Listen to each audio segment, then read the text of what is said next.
Will Calvin Kattar take out former bantamweight champion Aljamain Sterling at UFC 300? See who fighters are picking in the latest edition of MMA Pros Pick. Yeah, I think that Aljo will, do well in that one. I think that I don't know who Cater's jiu-jitsu coach is or how good he is at grappling. I know that he's a pretty good wrestler, and he might stuff some of those shots, but Aljamain doesn't do bad, man. Like Aljamain, even when he strikes, it's not really that bad. And it's Sterling and O'Malley the first round. Sterling won that round, and it didn't go to the mat. So I would say that Sterling's striking gets a little bit less credit than what it's given because it is awkward and kind of weird. But yeah, I could maybe see Sterling winning that one. He's going to definitely need to use his grappling against Kattar, though. I'm going to pick Aljo, but I think it's going to be a close fight. Calvin's really good, but I think Aljo might be able to get some takedowns and kind of just win out by some control time. Yeah, I think Kattar on this one. I think, just because, the recent KO, and I think Kattar is going to be smart to defend the takedowns. He's going to be maybe a little bit bigger. Aljo gets up to 180, so he may not be that much bigger, Kattar. Supposedly it's really tough for Aljo to make 145, so he may not be that much smaller of a guy. But I think Kattar has enough experience and strategy and size to make it happen. Yeah, that's really interesting. I think, have we seen Kattar get out grappled? I don't think so.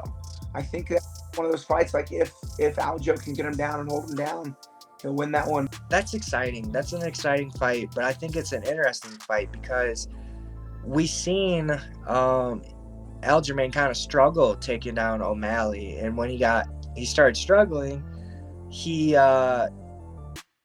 started getting a little, tagged up a little bit, and Kattar has very good boxing. I don't know. He has pretty good defense as well too, but I don't know how that size difference will go. So I don't know. I'm gonna go with Kattar for that one. Yeah, because Aljo's going up for that one. Yeah, that's upper weight class, isn't it? Yeah. Because I think it's tough because Kattar has better striking technically, but I think Aljo, his striking is very unconventional. So I'm curious to see how the striking goes. I think Aljo is by far the better grappler, but that's been at 35. I'm curious to see how he does with someone like it. Because, obviously Aljo's still huge regardless, but I think it'll come down to the grappling. I'm picking Aljo based on the grappling, but if he can't get his grappling going, then that's when I'll start wondering if I picked the wrong person. You know what I mean? I think I'm gonna have to go with Aljamain just because of his ground. It's a tough one though, but yeah, I'm gonna say Aljamain. Sterling, man, he's tough as hell, man. Like I cannot believe that. Oh my God, with O'Malley, I could not believe. I was like, I had respect for O'Malley when he beat Peter Yan. So I was like, holy crap, like he actually won, And then he beat freaking Sterling. I've seen Sterling in person. He's a big ass dude. And when I saw that he beat him, I was like, damn, man, that guy's legit, But Sterling's good. So I don't know, but if I had a bet, I would say Sterling because of his wrestling. But yeah. I don't know. After seeing the last of Aljo's fight, I feel that he had a lot of trouble with Sean O'Malley. Obviously, O'Malley knows how to use his range really good and his distance, but Calvin Kattar is another tall guy. It's another guy who the distance is not gonna be really really good for Aljamain. I think he's gonna try to go and take him down, do his wrestling, but Kattar is really good. He's a really good MMA fighter. He knows how to mix it up again, and I think it's gonna be really hard for Aljo just coming up and taking that fight. I don't think it was stylistically the best fight that he could have taken, but let's see. I have Kattar in that one, to be honest. That's an interesting. I think Aljo comes back hungry and gets him to the floor.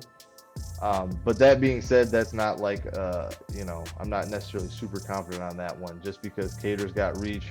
He's got really good hands. But I know Aljo's going to be hungry. It's probably going to feel great for him to cut a lot less weight, and he's going to, be looking to get the bad taste out of his mouth in his, first fight back. So I'll go with Aljo. Ooh, I think Calvin Kattar should, just because he's like a lot larger than Sterling. Sterling is not that big, and I feel like to be effective grappler in a weight class, you have to be the bigger guy. Honestly, it's hard because you have to wrestle the guy. I want to say one thing about that fight. If Sterling whatever drops out, I want to replace Sterling. I'm down to fight Calvin Kattar. That sounds like a fight for me. But yeah, that's fine. I got Sterling. Cater's a good boxer, very good boxer, but Aljo puts the game together well, and he's not going to be undersized at 45 at all. You know, he's huge at 35. He's enormous. I don't even know how the hell he made the weight. So, yeah, I got him. He's good everywhere. Great grappler. If he takes your back, it's a wrap. You know. I'm gonna go with Kattar. Not gonna lie to you, I've never liked Aljo. Nothing against him, but it's just like his personality that comes off a little how to say it. It's weird to me. You know what I mean? Like I know there's a fighter, and then there's the persona you have to keep up. And this persona is weird to me. I hear he's a great guy, but I'm going with Kattar. Yeah. I'm very curious about how Sterling is going to do it. I met him last week in the Apex, in the PI. Kattar is also a hell of a guy, but I saw some really good wrestling from Sterling in the PI, and I don't know Kattar that well if he has a good defense or wrestling. So in that favor, I going to Sterling because I also think that he's a better wrestler against Kattar, and this guy can also strike as well. So I go for Sterling in that opinion. I got to go with Aljo. Aljo's my boy, and I've been training with him, and he feels a bit different at featherweight. He was already strong and very sticky, and at 45, he's even more of that. I think that's a really good fight. I like both guys, but I'm gonna go with Aljo, man. I think Kattar's definitely got the better boxing, but I think Aljo's definitely got the better wrestling. And then once he takes your back, man, I think he's like a human backpack. I think he takes the back better than anybody in the UFC. So for that reason, I'll go with Aljo. Aljamain Sterling. I think when you have a striker versus a grappler, sometimes, like I said, it's all gonna be, can Kattar stop Aljamain's takedown? I don't know if Kattar grew up as a wrestler. I don't know his background. I gotta look into that. I'm gonna put a pin in that, but because I'm using a lot of bias because I am friends with Aljo. You know what I'm saying? And I'm gonna go with Aljo all the way. And it's a lot of my bias, so I have to look into Kattar's wrestling background and see if he's wrestled. If not, I don't see it even being close, to be honest. I think Aljo takes him down and has his way with him. Aljo's just so forceful on the ground. Maybe Kattar because he's bigger and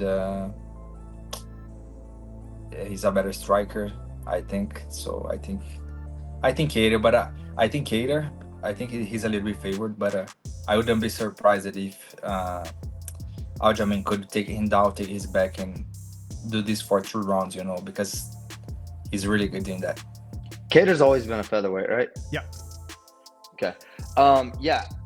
I like Aljo's style. I think he is a good sized bantamweight, and I would expect him to win that fight. I would expect Aljamain's championship experience to come through for him, even though that was in a lower weight class. He's a big physical grappler, and he does a very good job using his strikes to set up his grappling.